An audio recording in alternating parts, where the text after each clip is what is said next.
ഇങ്ങനെ ഒരു സംഭാഷണമേ നടന്നിട്ടില്ല എൻ്റെ അമ്മ സത്യം. മോനെ വിശാഖ ഞാൻ പറഞ്ഞു പെട്ട പടം ഓടുമല്ലോ എന്താണെങ്കിലും അതുപോലെ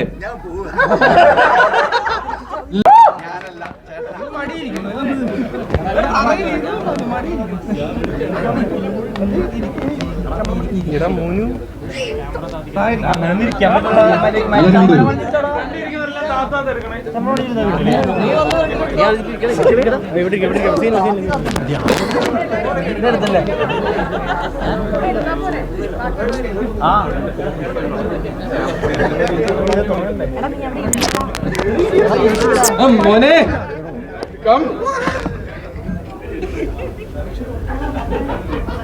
സുരേഷ് ഏട്ടാ ഒന്ന് മനുഷ്യൻ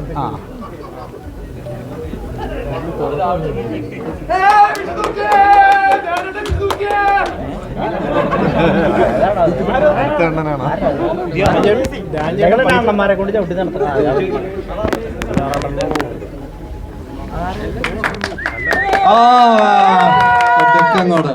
എന്തായാലും സിനിമ കഴിഞ്ഞു. നമുക്ക് വേണ്ടി നമ്മളെ കാണാനും ഞങ്ങൾ നിങ്ങളെ കാണാനും തിരിക്കുകയാണ്. നമ്മുടെ ഡയറക്ടറിൽ നിന്ന് തുടങ്ങുന്നു. പറയാനുള്ളത് പറയും, ഞങ്ങൾ ചോദിക്കാം.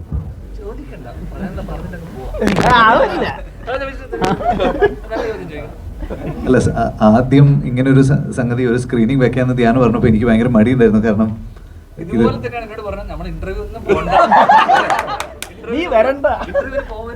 പ്രമോഷനിൽ എനിക്ക് വിശ്വാസമില്ല. പിന്നെ എന്തിനാണ് 40 ഇന്റർവ്യൂ എടുത്തു? എത്ര 53 ഇന്റർവ്യൂ എടുത്തു. റെക്കോർഡ്.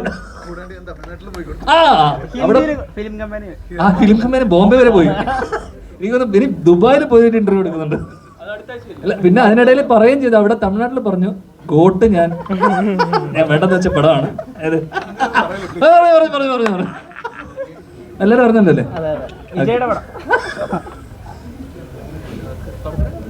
അല്ല, അത് നിങ്ങളെല്ലാരും ലാസ്റ്റ് ക്ലാപ്പ് ചെയ്തപ്പോൾ ഒരു ഭയങ്കര സന്തോഷം ഉണ്ടായിരുന്നു. നിങ്ങളല്ലേ? ഓക്കെ. അല്ല, നമ്മുടെ ഫ്രട്ടേണിറ്റിയും നമ്മുടെ മീഡിയയും എല്ലാവരും ഇങ്ങനെ വന്ന് ഇങ്ങനെ ഒരു ഷോ നടത്തി നിങ്ങൾക്കത് ഇഷ്ടപ്പെടുന്നു എന്ന് കാണുമ്പോൾ തീർച്ചയായിട്ടും ഭയങ്കര സന്തോഷമുണ്ട്. നമ്മുടെ ഒരു മലയാള സിനിമയ്ക്ക് ഒരു ഭയങ്കര ഗംഭീര ഒരു സമയമാണ്. ഇപ്പോൾ ആവേശത്തിനെ പറ്റിയൊരു ഭയങ്കര റിപ്പോർട്ടുണ്ട്. ജയഗണേഷൻ നല്ലതെന്ന് ഇങ്ങനെ കേട്ടു. അപ്പോൾ നമ്മുടെ സിനിമയും സ്ട്രോങ് ആയിട്ട് നിൽപ്പുണ്ട്. എല്ലാ സിനിമകളും ഓടട്ടെ. മലയാള സിനിമയുടെ സുവർണ കാലഘട്ടം അങ്ങനെ കണ്ടിന്യൂ ചെയ്യട്ടെ. നമ്മുടെ ടെക്നീഷ്യൻസ് എല്ലാവരും ഇവിടെ ഉണ്ട്. ഇത് നമ്മുടെ ആർട്ട് ഡയറക്ടർ നിമേഷ് ഏട്ടൻ, പിന്നെ നമ്മുടെ sound designer Sachin, Singh cinema, പിന്നെ എം ജെ.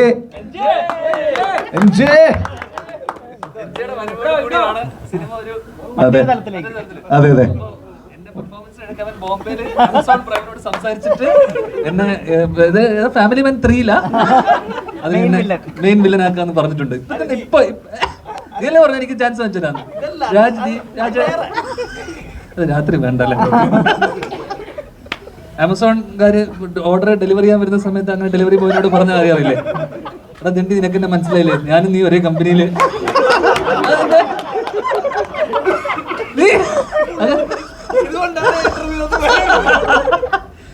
ഇവിടെ ഒരാള് ഭയങ്കര മിസ്സിങ്.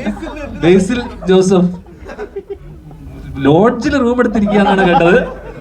എന്റെ പെർഫോമൻസ് കണ്ട് സഹിക്കാൻ പറ്റാതെ ഞാൻ പറഞ്ഞല്ലോ. ബേസി എന്നെ വിളിച്ചു, എന്നോട് പറഞ്ഞു ആ ധ്യാൻ തണ്ടി നന്നായിട്ടുണ്ടെന്ന്. അവൻ മെയിനാന്ന് വിചാരിച്ചിട്ട് അവൻ ഇന്റർവ്യൂലൊക്കെ വന്നിരുന്നു. പറ്റിക്കരുതല്ലേ.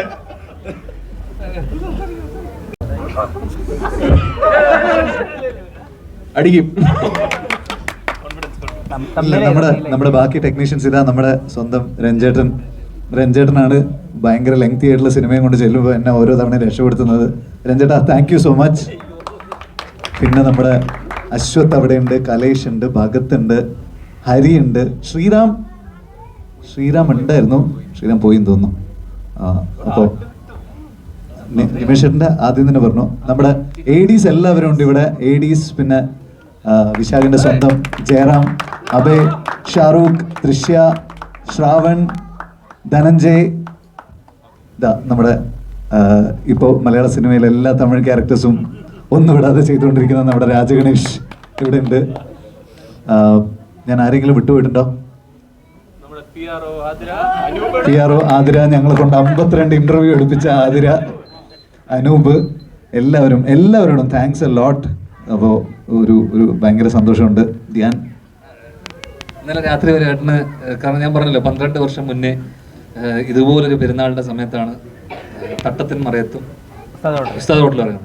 അങ്ങനെ അന്ന് എനിക്ക് തോന്നുന്നു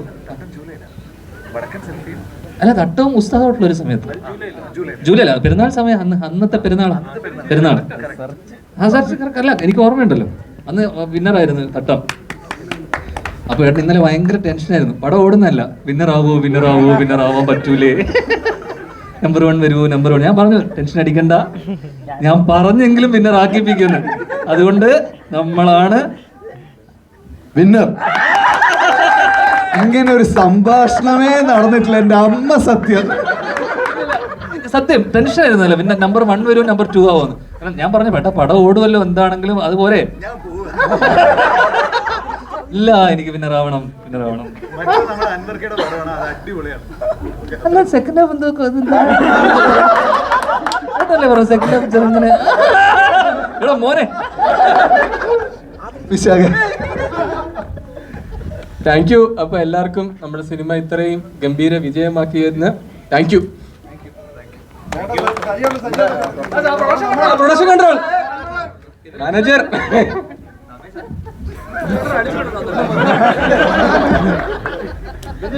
ഇല്ല രഞ്ജന 2 വാക്ക് പറഞ്ഞു. ഇത്രയും കട്ട് ചെയ്ത് അരിഞ്ഞ് എന്നെ രക്ഷപ്പെടുത്തി എന്ന്. Thank you so much.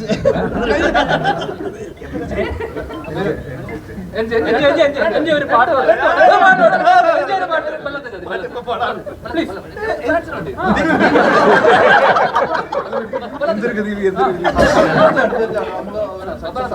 പാട്ടില്ല ഏത് ബല്ലാത്ത അല്ല, ഒന്നുമില്ല. ഇതിന്റെ ഇന്റർവ്യൂവിൽ എന്താ പോകാത്തത് കുറെ പേരുടെ അടുത്ത് ചോദിച്ചാൽ സത്യം പറഞ്ഞ ഇവിടെ ഉണ്ടായിരുന്നെങ്കിൽ അത് ഒരു അതിനേക്കാൾ വലിയ എപ്പിക് പരിപാടിയായത്. പക്ഷെ 2 കാര്യം, ഞാൻ ഇത്ര റേഞ്ചിൽ അഭിനയിക്കുന്നത് കണ്ടത് അങ്ങനെയല്ല, തിരയിൽ നമ്മൾ കാണാത്തൊരു ധ്യാന, ഐ മീൻ അതിനുശേഷം വേറൊരു ധ്യാനായിരുന്നു. പക്ഷെ ഇതില് I mean exceeded my expectations. അങ്ങനെയല്ല പക്ഷെ അതായത് തുടക്കം നിന്റെ കുഞ്ഞിരാമായണത്തിലെ മറ്റു പരിപാടിയൊക്കെ ഉണ്ടായിരുന്നെങ്കിലും വയസ്സായ പരിപാടി ഭയങ്കര കയ്യൊതുക്കത്തിൽ ഞാൻ ഒരു ഇതും കണ്ടിട്ടുണ്ടായിരുന്നില്ലല്ലോ. ഐ മീൻ ഡ്രൈവറിന് പകരം വേറെ ആരെങ്കിലും കാസ്റ്റ് ചെയ്യായിരുന്നു എനിക്ക് തോന്നുന്നു. അതായത് പ്രശ്നം എന്താ പറയാ, നീ അഭിനയിക്കുന്നില്ലേ എന്നുള്ള ആ ഒരു ടെൻഷൻ ഫുൾ ടൈം സൈഡിൽ നീ ചെയ്തിട്ടേ ഷോട്ട് ശരിയാവുന്നുണ്ടോ എന്നുള്ള ഒരു കൺസേണിന്റെ പുറത്ത് വിനീതായിട്ട് പെർഫോം ചെയ്യാൻ പറ്റില്ല. വലത് അതെ മുങ്ങിപ്പോയി. പക്ഷെ പിന്നെ സെക്കൻഡ്ലി അല്ല, മെയിൻലി എനിക്ക് പറയാൻ തോന്നിയത് ഇതിൽ ഏറ്റവും ഫീൽ കൊണ്ടുവന്ന ആ ഒരു മ്യൂസിക് ഡയറക്ടറിന്റെ മ്യൂസിക്കിനെ പറ്റി എനിക്ക് ഐ മീൻ ആ ജ്ഞാപകം എന്ന് പറഞ്ഞ സോങ്ങും അദ്ദേഹത്തിന് ഒരു വലിയ കൈയടിയും. അമൃത് ഇവിടെ വന്നിട്ടില്ല തോന്നുന്നു.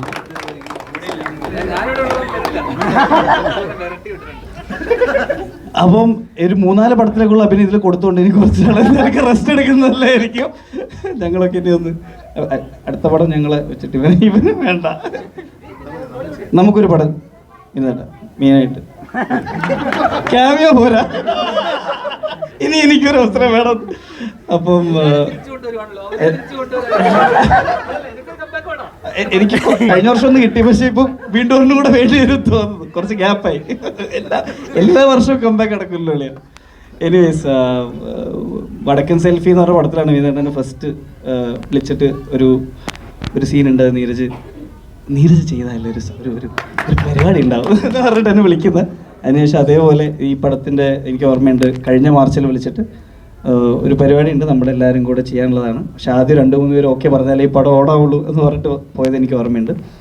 അതിനുശേഷം ഒരു ക്യാമിയോ ആണെങ്കിലും എന്താ പറയുക, നമുക്കൊക്കെ തന്നൊരു പ്ലേസ്മെൻറ്റും പോസ്റ്ററിലടക്കം വലിയ ഭയങ്കര സന്തോഷമുണ്ട്. ചെറിയ രീതിയിലെങ്കിലും ഈ സിനിമയുടെ ഒരു ഭാഗമാവാൻ പറ്റിയതിൽ, ഒരു ബ്ലോക്ക് ബസ്റ്ററിൻ്റെയും കൂടെ ഭാഗമാവാൻ പറ്റിയത് വലിയ സന്തോഷം.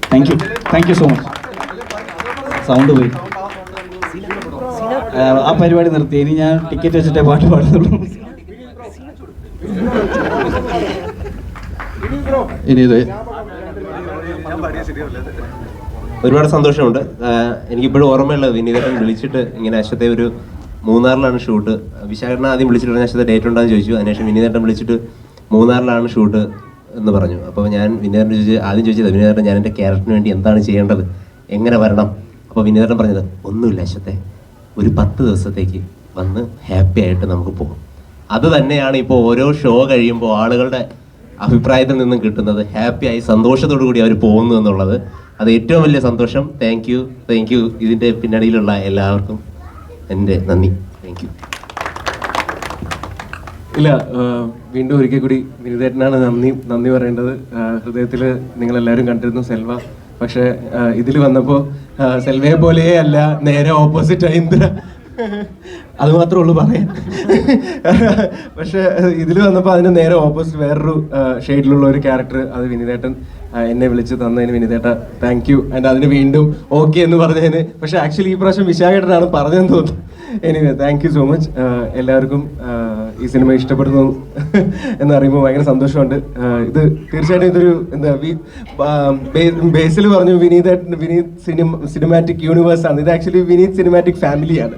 സോ അപ്പോൾ അതുകൊണ്ട് ഇത് ഫ്രണ്ട്സ് ആൻഡ് ഫാമിലിയാണ് ഇവിടെ ഉള്ളത്. Thank you once again. Thank you so much. நம்மள ஆக்ட் பண்ணுறது ரொம்ப பெஸ்ட்டாக ஃபீல் பண்ணுறேன். So thank you so much.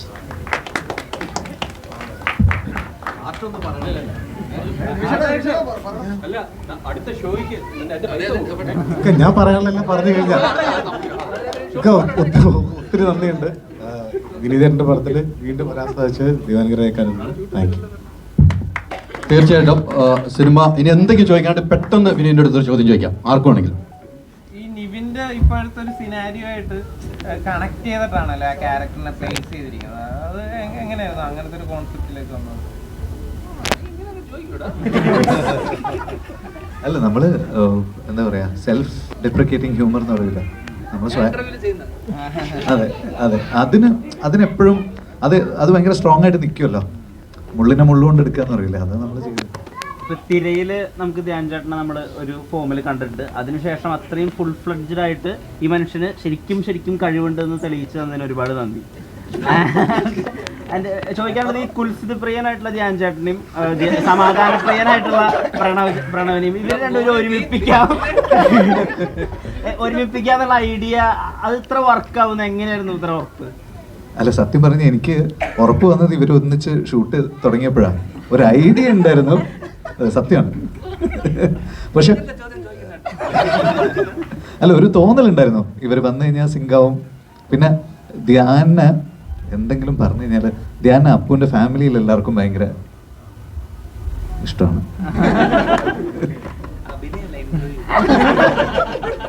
Interview അപ്പോൾ ഓൾറെഡി ഒരു ടോക്ക് അവിടെ ഉണ്ട്, അപ്പോൾ ഒരു സിങ്ക് ഉണ്ട്.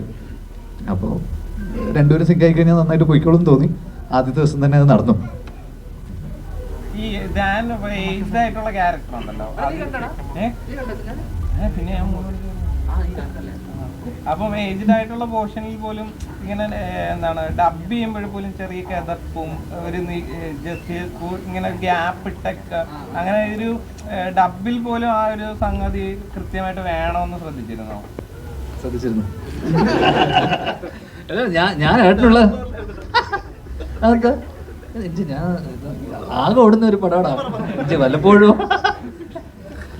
എടാ ശ്രദ്ധിച്ചിരുന്നു കാര്യമായിട്ട്. അല്ല, ഞാൻ പറഞ്ഞ നമ്മള് കുറച്ച് ക്ലോസ് ടു ദ മൈക്ക്, നമ്മളിപ്പോൾ കുറച്ച് ബേസ് കിട്ടാനും, പിന്നെ ഇപ്പം നമ്മളിങ്ങനെ ചെറിയ വ്യത്യാസം വരുമല്ലോ.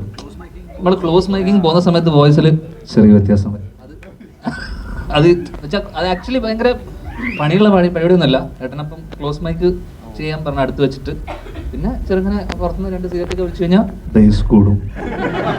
അല്ല, അതിൻ്റെ അകത്ത് തന്നെ ആക്ട് ചെയ്യാൻ നേരത്ത് ബേസിക്കലി ഗ്യാപ്പ് ഇട്ടിട്ടാണല്ലോ ആ പോർഷനിൽ ചെയ്തിരിക്കുന്നത്. അപ്പം ഡബിൽ വരാൻ നേരത്ത് ബേസിക്കലി അത് എങ്ങനെ ഫോളോ ചെയ്തിരുന്നു? അത് ഡിഫിക്കൽട്ട് ആണല്ലോ ബേസിക്കലി, പലപ്പോഴും പറഞ്ഞു കേട്ടിട്ടാണ്. എടാ, എനിക്കിതൊന്നും അറിയില്ല. അതാണ്ട് എല്ലാ പടത്തിലും ഡബ് ചെയ്യുമ്പോൾ കിതപ്പുണ്ട്, അതിലൊക്കെ കട്ട് ചെയ്ത് കളയുന്നത്. ഇതിന് മാത്രം വെച്ചതാ, മനസ്സിലായില്ലേ? ആമസോണിന്റെ സബ്സ്ക്രിപ്ഷൻ ക്യാൻസൽ ചെയ്യട്ടോ ഇങ്ങനെ ആയാൽ. വിനീതേട്ടൻ ഇതിൽ എല്ലാവരും സെൽഫ് ട്രോൾ ചെയ്യുന്നുണ്ട്. ഇപ്പൊ പ്രണവ് മോഹൻലാലിന്റെ ഒരു ട്രോൾ ഉണ്ട്, അല്ലെങ്കിൽ നിവിൻ പോളിയുടെ ഒരു ട്രോൾ ഉണ്ട്. എല്ലാ ആളുകൾക്കും ഇപ്പൊ നിങ്ങൾ തന്നെ പലപ്പോഴും നേരിട്ടിട്ടുള്ള ഈ ഫേവറിസം നെപ്പോട്ടിസത്തിന് തന്നെ നിങ്ങൾ തന്നെ ട്രോളുന്നുണ്ട്. സെക്കൻഡ് ഹാഫ് മൊത്തം എൻഗേജിങ് ആവുന്നത് ഈ സെൽഫ് ട്രോൾ പരിപാടി കൊണ്ടാണ്. ആ ഐഡിയ അത് എങ്ങനെയാണ് രൂപപ്പെട്ടത്? അല്ല, അത് അങ്ങനെ സെൽഫ് റോൾ ചെയ്യുമ്പോൾ അത് നന്നായിട്ട് എൻജോയ് ചെയ്യും. നമുക്കിഷ്ടമാണ്. നമ്മൾ അങ്ങോട്ടും ഇങ്ങോട്ടും കളിയാക്കുമ്പോൾ നമ്മൾ ചിരിക്കുന്നുണ്ടല്ലോ. അത് തന്നെ, അവൻ്റെ മകൻ ഇവൻ്റെ മകൻ മറ്റവൻ്റെ മകൻ പോരെ. ഇത് രണ്ടും ഒന്നാണ്. സോറി. ഇപ്പൊ ഹൃദയം കഴിഞ്ഞപ്പോ പറഞ്ഞിട്ടുണ്ടായിരുന്നു ഞാൻ ഇനി പ്രണവുമായിട്ട് ഒരു സിനിമയും കൂടി ചെയ്യുന്നു. ഇപ്പൊ ധ്യാന്റെ ഒരു ലൈഫ് ടൈം റോൾ എന്നൊക്കെയുള്ള രീതിയിൽ നമ്മൾ മനസ്സിലാക്കുന്ന ചേട്ടന്റെ റോളാണിത്. അപ്പൊ ഇനി ധ്യാൻ ചേട്ടനായിട്ട് ഉടനെ ഒരു പടം ഉണ്ടാവും. ഇനി ദണ്ഡി യാത്ര ധ്യാൻ്റെ കൂടെ ഒരു സബ്ജക്ട്. ഇപ്പൊ അനിയനെ കുറിച്ച് മറ്റേ ഇന്റർവ്യൂ കണ്ടുന്ന കാര്യങ്ങൾ പറയും. ഇപ്പൊ അനിയനെ കുറിച്ചുള്ള ഒരു അഭിമാന നിമിഷം അങ്ങനെ ചോദിച്ചു ഞാൻ പെട്ടെന്ന് ചോദിച്ചാൽ ഞാനിപ്പോ എന്താ പറയാ.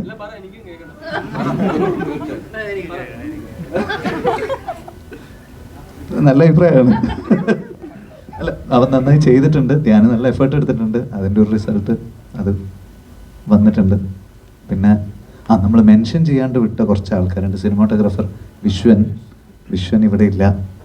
പിന്നെ അപ്പു ഓൾറെഡി നമ്മൾ പറഞ്ഞത്. പിന്നെ നമ്മുടെ കോസ്റ്റ്യൂം ഡിസൈനർ ദിവ്യ, റോണെക്സിൻ്റെ മേക്കപ്പ് അതൊരു ഭയങ്കര ഇമ്പോർട്ടൻറ്റ്. കാരണം ധ്യാനടക്കം ആ മേക്കപ്പ് കറക്റ്റായിട്ട് ക്രാക്ക് ആയപ്പോഴാണ് ധ്യാനും അപ്പോഴാണല്ലോ നമുക്ക് ആ കോൺഫിഡൻസ് കറക്റ്റായിട്ട് കിട്ടുക. ഇത് പുള്ള് ചെയ്യാൻ പറ്റും. ഇവരാണ് എന്താ പറയുക, ഈ ഓൾഡർ ഏജ് പ്ലേ ചെയ്യുന്നതെന്ന് പറഞ്ഞപ്പോൾ എല്ലാവരും അത് ശരിയാവോ ഇതാണ് നമ്മളോട് എല്ലാവരോടും ചോദിച്ചുകൊണ്ടിരുന്നത്. നമ്മളും ആലോചിച്ചെടുത്ത് ഇത് ശരിയാവോ, കാരണം നമുക്ക് അറിയില്ലല്ലോ. അപ്പോൾ അതൊരു ഭയങ്കര ഒരു ട്രിക്കി ഡിസിഷനായിരുന്നു.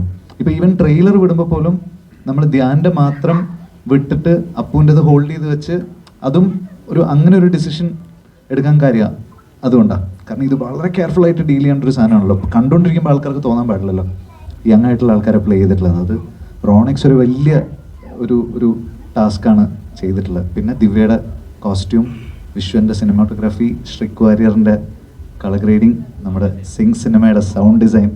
എൻ്റെ അമ്മോ, ഞാൻ ആക്ച്വലി പടം സൗണ്ട് ഡിസൈനിന് മുമ്പ് ബ്ലാങ്ക് ആയിട്ട് കണ്ടിട്ട് എനിക്ക് നല്ല ടെൻഷൻ ഉണ്ടായിരുന്നു.